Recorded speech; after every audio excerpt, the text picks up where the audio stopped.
E aí, pessoal, beleza? Professor Cauê Monteiro aqui. E na aula de hoje nós vamos falar sobre reação de combustão. A reação de combustão é uma reação química exotérmica entre um combustível e um comburente, geralmente o oxigênio, e vai liberar calor e luz. Nós precisamos de três elementos essenciais para fazer com que essa reação aconteça. O primeiro é o combustível, por exemplo, a madeira, a gasolina, o gás. Esse combustível ele vai fornecer material para queimar. O segundo é o comburente, geralmente o oxigênio. Esse comburente vai reagir com o combustível. E o terceiro é a fonte de calor que inicia a reação, como uma faísca ou uma chama. Aqui nós temos o triângulo do fogo, que vai mostrar os elementos essenciais para uma reação de combustão acontecer: combustível, comburente e calor. Existem dois tipos de combustão, a completa e a incompleta. Na completa, nós vamos ter oxigênio suficiente para reagir com os combustíveis. No caso da queima de hidrocarbonetos ou de compostos com carbono, hidrogênio e oxigênio, os produtos principais formados vão ser o CO2 e a água. Por exemplo, na queima de metano, nós vamos ter CO2 e água como produto. Da mesma forma, na combustão completa do etanol, CO2 e água. As reações de combustão completa elas vão ser mais eficientes porque os combustíveis vão ser consumidos completamente e vão liberar mais energia. Aqui nós temos a equação geral, que é combustível mais oxigênio em quantidade adequada vão gerar dióxido de carbono, água e energia na forma de luz e calor. Por exemplo, no nosso dia a dia, a reação de combustão do gás de cozinha com o oxigênio do ar é uma reação de combustão completa e é indicada por essa chama azulada. Se a chama estiver amarelada, indica um problema e é necessário chamar um técnico.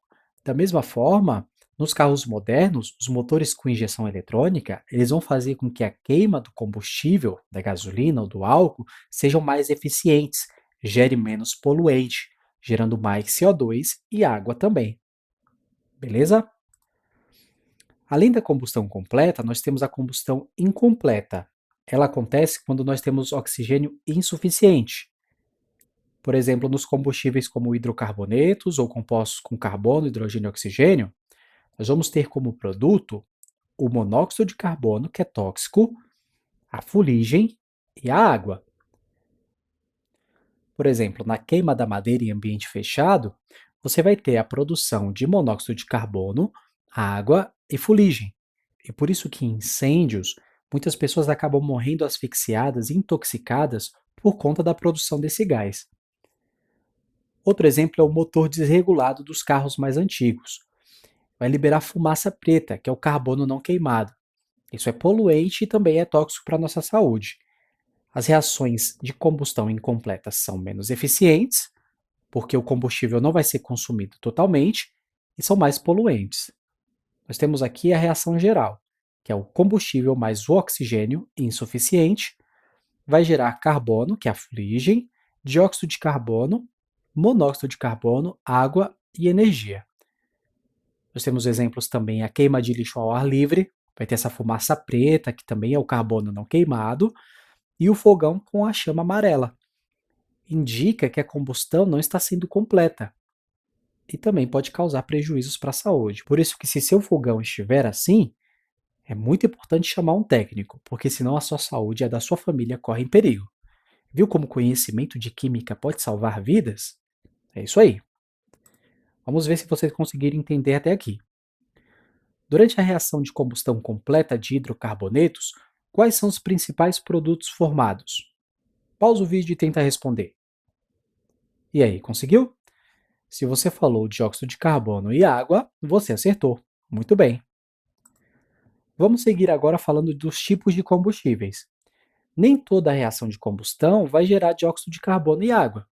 O produto formado vai depender do tipo de combustível e da quantidade de oxigênio disponível. No caso de hidrocarbonetos, como nós já vimos, ou de compostos com carbono, hidrogênio e oxigênio, vão gerar CO2 e água, ou CO, que é monóxido de carbono, dependendo se a reação é completa ou incompleta. Se for só carbono, como por exemplo o carvão, que não tem hidrogênio, nós vamos ter apenas dióxido de carbono, sem a água. Quando nós temos combustíveis sem carbono, e agora só hidrogênio, nós vamos ter só água como produto, sem o dióxido de carbono ou monóxido de carbono. E se o combustível for um metal, como por exemplo o ferro, na queima da palha de aço, nós vamos ter como produto o óxido de ferro, sem dióxido de carbono e sem água. Olhando para o nosso cotidiano, as usinas termoelétricas, elas utilizam carvão como combustível para gerar energia. Esse carvão é um combustível fóssil e na sua combustão ele vai gerar dióxido de carbono quando a combustão é completa e monóxido de carbono quando ela é incompleta.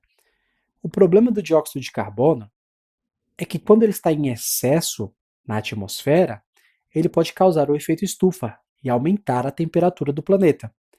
Já o monóxido de carbono, ele é tóxico e prejudica a nossa saúde. Além disso, é importante que utilizemos fontes de energias renováveis, como a energia eólica, a energia solar, que tem praticamente zero impactos no meio ambiente. Falando agora dos foguetes, os combustíveis utilizados em sua propulsão é o hidrogênio líquido e o oxigênio líquido, que eles vão reagir, entrar em combustão e vão liberar água. Então, este vapor aqui liberado não tem nenhum impacto no ambiente, beleza? Vamos ver agora a combustão de outros compostos e os produtos formados nessas reações. Primeiro, de elementos puros, por exemplo, o carbono e o enxofre. Na queima completa do carbono, vamos ter dióxido de carbono. Na incompleta, monóxido de carbono. Já falamos sobre isso. No enxofre, nós vamos ter o dióxido de enxofre, que a sua queima completa tem aquele cheiro de ovo podre, né? É utilizado na indústria a produção de ácido sulfúrico. E a incompleta, ela raramente acontece, mas quando acontece, ela vai gerar o óxido de enxofre. O segundo exemplo são os metais. Eles geralmente não vão ter combustão incompleta, pois eles vão reagir totalmente com o oxigênio, né, e vão formar os óxidos. Nesse exemplo, o ferro vai reagir com o oxigênio e formar o óxido de ferro 3, por exemplo, na queima da palha de aço, e aqui o magnésio reage com oxigênio para formar o óxido de magnésio, presente aí na queima dos fogos de artifício. É uma reação de combustão completa também. Terceiro exemplo são os compostos sem hidrogênio, como no caso do monóxido de carbono. Ele pode queimar incompletamente, mas a sua queima completa vai produzir dióxido de carbono. E isso é importante por quê? Porque o monóxido de carbono é tóxico e o dióxido de carbono é inofensivo. E os carros, quando eles queimam combustível, eles vão liberar monóxido de carbono também. Então, para não prejudicar a nossa saúde, os carros precisam ter o catalisador, que vai converter o restante de monóxido de carbono que sobrou daquela reação de combustão em dióxido de carbono e liberar pelo escapamento. Então, se você olhar para um carro e verificar que no escapamento dele está saindo aquela fumaça preta, significa que ele está danificado, é muito antigo, está liberando monóxido de carbono e é prejudicial para a sua saúde. Então, não inale e saia de perto. Falando de outros componentes, além do oxigênio, nós temos também o nitro, que é utilizado em motores de carro de corrida, para dar uma potência extra. E temos o flúor, que é o mais reativo, que é utilizado em foguetes. Para finalizar a nossa aula, vamos responder esse exercício. O gás natural é constituído por hidrocarbonetos, principalmente pelo gás metano. Na combustão do gás metano, com excesso de comburente, formam-se. Antes de eu responder, vê se você consegue achar a resposta correta. E aí, conseguiu? Se você se atentou para o excesso de comburente na combustão do metano, você sabe que tem bastante oxigênio. Se tem bastante oxigênio, a combustão vai ser completa. Se ela é completa, e nós temos aqui um hidrocarboneto, o produto vai ser CO2 e água. Fácil, não é mesmo? Muito bem. Muito obrigado por você que ficou até aqui. Não se esqueçam de deixar o like, compartilhar, comentar aqui embaixo suas dúvidas e sugestões e ativar o sininho para não perder as notificações das próximas aulas. Muito obrigado e até a próxima. Falou!